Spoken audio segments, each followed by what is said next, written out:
Coming go now, yeah. Hi, my name is Conal Noon, and I'm a PME technology student here in the University of Limerick. Today, with my friends Liam Prunty, Siobhan Hennessy and Christopher McInerney, we will talk to you a small bit about moral development in adolescence. At some point in your life, you've probably been faced with a moral dilemma. In this situation, you didn't know what was right and what was wrong. For young people especially, this can be quite difficult, but these dilemmas follow us through life, and unfortunately, there's not always a right answer. Adolescence is defined as the process of developing from a child to an adult.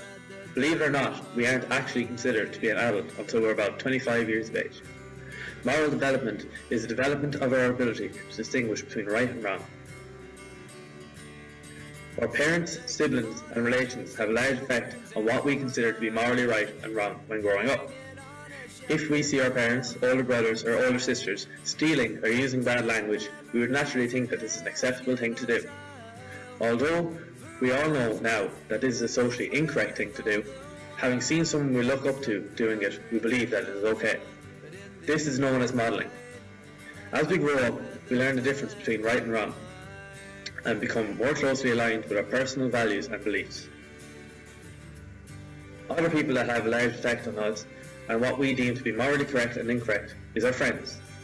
When we are not with our families, we are with our friends, so naturally what they think is right and wrong will have a large influence on us. Often peer pressure can play a large influence and even persuade us to go against our personal morals and for acceptance in a group of friends.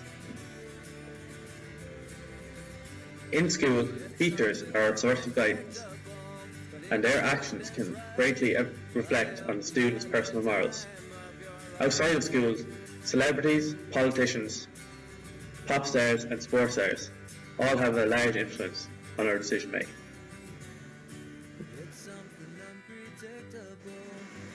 Lawrence Kohlberg was an American psychologist born on the 25th of October 1927 in Bronxville, New York, and was best known for his stages of moral development. He served as a professor in the psychology department at the University of Chicago. While studying, Kohlberg became interested in Jan Piaget's work on moral development of children. The Heinz Lemma was a hypothetical situation that Kohlberg used to see how individuals would justify their actions if placed in a moral dilemma. Heinz's wife was dying from a particular type of cancer. Doctors said a new drug might save her.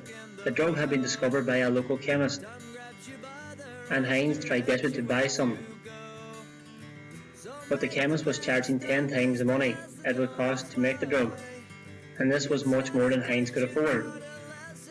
Heinz could only raise half the money, and even after help from his family and friends, he explained to the chemist that his wife was dying and asked if he could have the drug cheaper or pay the rest of the money later. The chemist refused, saying that he had discovered the drug and was going to make money from it. The husband was desperate to save his wife, so later that night he broke in to the chemist and stole the drug. The question which Kohlberg then asked children of different ages were, should Heinz have stolen the drug? Would it change anything if Heinz did not love his wife? What if the person dying was a stranger? Would it make any difference? Should the police arrest the chemist for murder if the woman died? Stage 1 is punishment and obedience. Heinz should not steal the medicine because he will consequently be put in prison, which will mean he is a bad person. Stage 2. Heinz should steal the medicine because he will be much happier if he saves his wife, even if he has to serve a prison sentence. Stage 3. Heinz should steal the medicine because his wife expects it. He wants to be a good husband. Stage 4. Heinz should not steal the medicine because the law prohibits it, stealing and making it illegal. Stage 5. Heinz should steal the medicine because everyone has the right to choose life, regardless of the law. And finally, stage 6. Heinz should steal the medicine because saving a human life is more fundamental value than the property and rights of another person. Adolescence is an important stage of moral development during which peers in the media can have a strong influence over teenagers. While not all adolescents are influenced by media in the same manner and extent, the use of media can often be associated with negative moral developmental outcomes.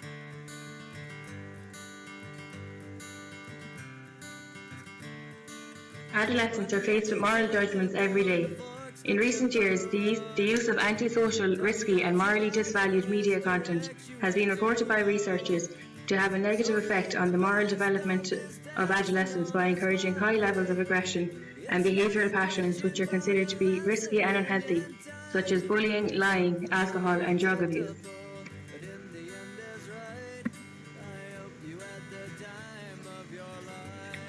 One of the most common moral dilemmas that adolescents face on a daily basis is linked to their use of social media and the moral value of the content which they post online.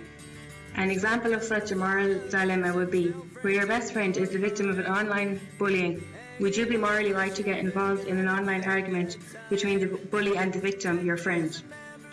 On one hand, it could be argued that you would simply be defending your friend who has been mentally and emotionally affected by the bullying.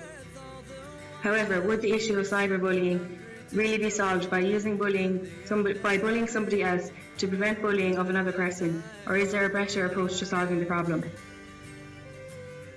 What do you think would be morally correct action to take in this scenario?